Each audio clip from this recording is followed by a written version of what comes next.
este video vamos a ver el tema fideicomiso de garantía, también de la bolilla 13, conceptualizándolo como un contrato por medio del cual una parte denominada fiduciante,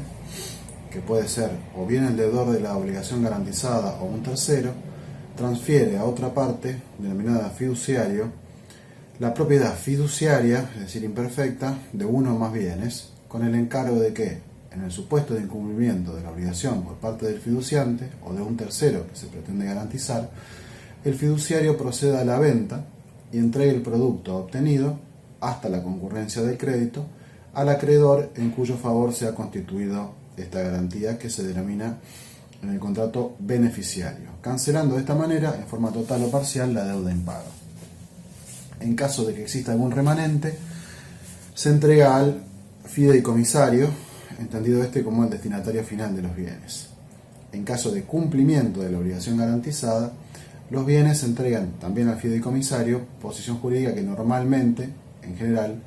asume el fiduciante, que es aquel que ha entregado los bienes en propiedad fiduciaria, es decir, se le reintegran a este. Alguna parte de la doctrina entiende que existen dos clases de fideicomiso de garantía, uno llamado fideicomiso de garantía puro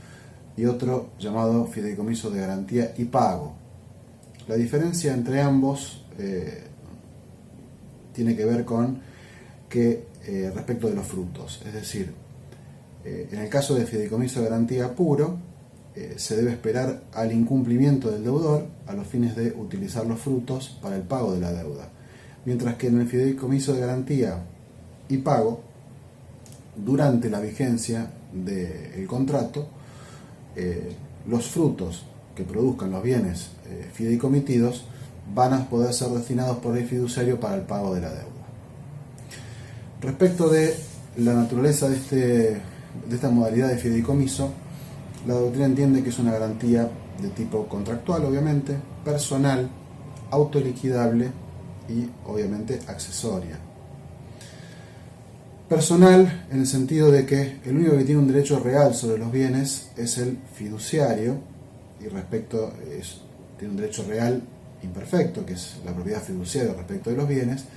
más el verdadero acreedor, que es el beneficiario, solamente tiene un derecho personal a exigirle al fiduciario que venda o de alguna forma contractualmente prevista liquide los bienes fideicomitidos en caso de incumplimiento de la obligación garantizada. Es decir, no ostenta un derecho real el beneficiario, que es muchas veces el acreedor, sino que ostenta un derecho de tipo personal. En cuanto al carácter de autoliquidable, entendemos como garantías autoliquidables aquellas en las cuales la realización de la cosa y su aplicación al crédito se lleva a cabo mediante un proceso de tipo extrajudicial y en forma inmediata, o bien, como en el caso de la prenda, que ya vimos en videos anteriores, se admite la posibilidad de adjudicación del bien en forma automática al acreedor o generalmente por la estimación del valor de la cosa según un precio objetivo de mercado, o también puede ser por otro procedimiento que las partes contractualmente prevean, como por ejemplo la designación de un experto a los fines de la determinación de ese valor. Hay una discusión respecto de si es una garantía, si el fideicomiso de garantía representa una garantía autónoma o bien accesoria del crédito garantizado. Aquellos que lo consideran como una garantía o un negocio fiduciario accesorio del crédito principal afirman que en tanto y en cuanto esta modalidad pertenece a la familia de las garantías, obviamente se encuentran alcanzados por los principios de especialidad por un lado y de accesoriedad por el otro, que obviamente en nuestro sistema condicionan esos principios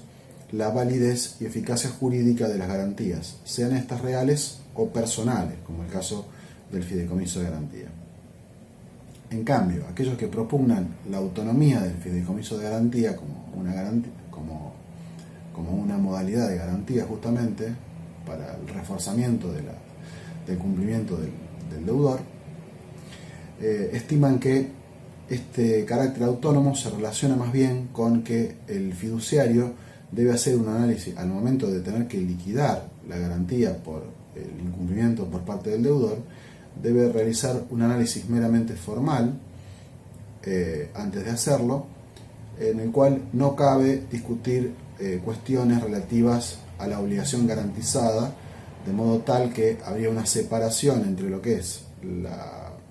la obligación garantizada y la garantía que lo accede, que está dado por este patrimonio fideicomitido. En cuanto a las ventajas que acarrea el fideicomiso de garantía respecto de las garantías reales para el acreedor, tenemos las siguientes, entre otras. Por empezar, es más económica en la fase de cumplimiento del fideicomiso, evita de esta manera también el proceso judicial de ejecución y las demoras que normalmente caracterizan al procedimiento judicial. Por otra parte, y es un dato no menor, está fuera de la órbita concursal o de la quiebra del deudor, salvo fraude, obviamente con las particularidades que se precisan en el caso de concurso del fiduciante en el fideicomiso. Es decir, ¿a qué me refiero con esto?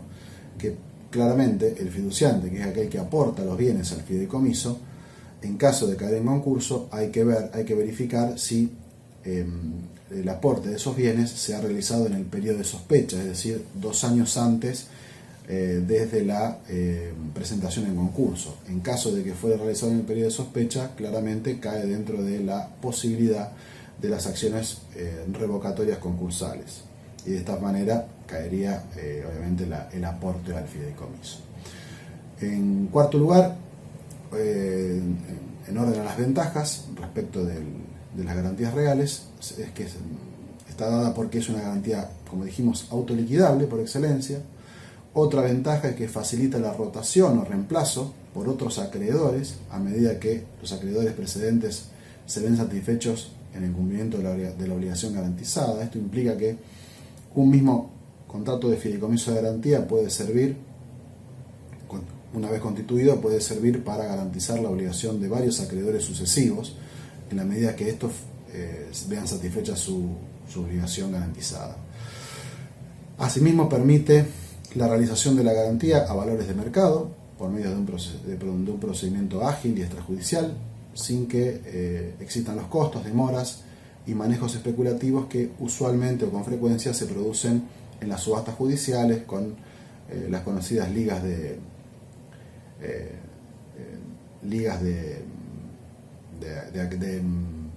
las ligas que normalmente hay en las subastas judiciales, que son grupos que intentan comprar bienes a precios vil en los remates. Otra ventaja es que permite la utilización de activos considerados poco aptos para servir de garantía. Respecto de las ligas, la palabra era liga de compradores, que se dan normalmente en todas las jurisdicciones donde hay remates judiciales. Y por último, reduce el riesgo del crédito garantizado. Se admite la coincidencia de los roles de fiduciario y beneficiario. Esto está dado en el artículo 1671, primer párrafo, infine, que establece claramente que pueden ser beneficiarios el fiduciante, el fiduciario o el fideicomisario. Esta solución también se ratifica por el tercer párrafo del artículo 1673, que establece que el fiduciario puede ser beneficiario y que en tal caso debe evitar cualquier conflicto de intereses y obrar siempre privilegiando lo de los restantes sujetos intervinientes en el contrato. Finalmente, también el artículo 1672 establece que el fideicomisario es la persona a quien se transmite la propiedad al concluir el fideicomiso y puede ser el fiduciante, el beneficiario o una persona distinta de ellos, pero no puede ser fideicomisario el fiduciario. Es la única prohibición que establece la ley en cuanto a coincidencia de roles. Digamos entonces que si bien se admite la coincidencia en un mismo sujeto de las posiciones jurídicas de fiduciario y beneficiario, la ley explicita un deber del fiduciario de evitar cualquier conflicto de intereses, ya que al poder ser beneficiario del fideicomiso, con lo cual normalmente lo convierte ese carácter en acreedor, debe evitar cualquier conflicto de intereses y debe velar por el respeto por las pautas contractuales fijadas en el contrato. Sí está prevista la prohibición, como dijimos, de la coincidencia de roles del fiduciario y del fideicomisario. es decir, el artículo 1672, primer párrafo, infine, admite la coincidencia de los roles de fideicomisario beneficiario y fideicomisario fiduciante, pero se prohíbe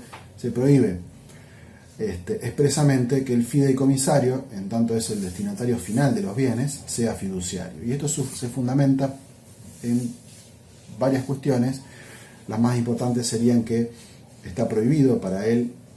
fideicomisario, adquirir los bienes fideicomitidos, conforme lo establece el 1676 del Código Civil y Comercial. Está prohibido para el fiduciario adquirir los bienes fideicomitidos, conforme dice el 1676. Por otra parte, existiría una imposibilidad de rendir cuentas, ya que tal confusión de personas entre fiduciario y fideicomisario haría perder el sentido de la rendición de cuentas previstas en la ley, porque no tendría a quien rendírselas, más que a sí mismo. Y por otra parte, el fiduciario siempre está obligado a ejercer la propiedad fiduciaria en beneficio de otra persona distinta de sí mismo, porque obviamente es un contrato con una estipulación a favor de terceros. Obviamente que si él es el mismo fiduciario, es el destinatario final de los bienes, no estaría cumpliendo con este requerimiento legal de ejercer la gestión de los bienes en beneficio de una tercera persona. El fideicomiso de garantía, debemos decir que la única mención que tiene el Código Civil y Comercial está dada por el artículo 1680, que regula lo que se denomina el ius vendendi por parte del fiduciario, distinguiendo conforme la naturaleza de los bienes. En el caso de tratarse de sumas de dinero, dispone que los bienes fideicomitidos, que esa suma de dinero deben aplicarse al pago de los créditos garantizados, incluso cuando esas sumas ingresen, sea por cobro judicial o extrajudicial. Cuando se trate de otros bienes, el Código establece que hay que estar a lo dispuesto en el contrato y que si no hay una disposición o ninguna previsión contractual en este sentido, el fiduciario puede disponer de los bienes en forma sea privada o judicial, siempre asegurando un mecanismo que procure obtener el mayor valor posible de los bienes. Hay que tener presente que ante el incumplimiento del deudor, el fiduciario no ejecuta la garantía propiamente dicha, o sea, no se trata de una ejecución propiamente dicha, sino que solamente se tiene que atenerse a seguir o cumplir con las instrucciones y la finalidad establecida en el contrato. Si el deudor cumple con las previsiones contractuales, cumple con el pago del crédito, deben restituírsele los bienes. Es fundamental en este punto, respecto de que el fiduciario no debe ejecutar la garantía, que éste no resuelva controversia alguna. Digamos, solamente tiene que limitarse a comprobar una situación claramente existente, que es el incumplimiento de la obligación garantizada por parte del deudor, y debe proceder a la realización del bien fideicomitido y pagar al acreedor. Es decir, que si encuentra alguna situación controversial o dudosa, conflictiva, y no obstante ello actúa, compromete su propia responsabilidad, que es una responsabilidad calificada, porque el fiduciario tiene obviamente la gestión y manejo de los bienes fideicomitidos que se le han sido encomendados. Por tal razón es aconsejable y muy conveniente que dentro del clausulado del contrato de fideicomiso, el fiduciante o deudor, normalmente va a ser el deudor, establezca en forma expresa y clara todas las instrucciones al fiduciario para que, frente a la comprobación de un hecho o manifestación objetiva y externa que debe estar suficientemente descrita, obviamente del incumplimiento de esta obligación garantizada, éste disponga de los bienes fideicomitidos conforme a lo que establece el clausulado del contrato de fideicomiso y, una vez realizados esos bienes, pague la obligación garantizada. Es decir,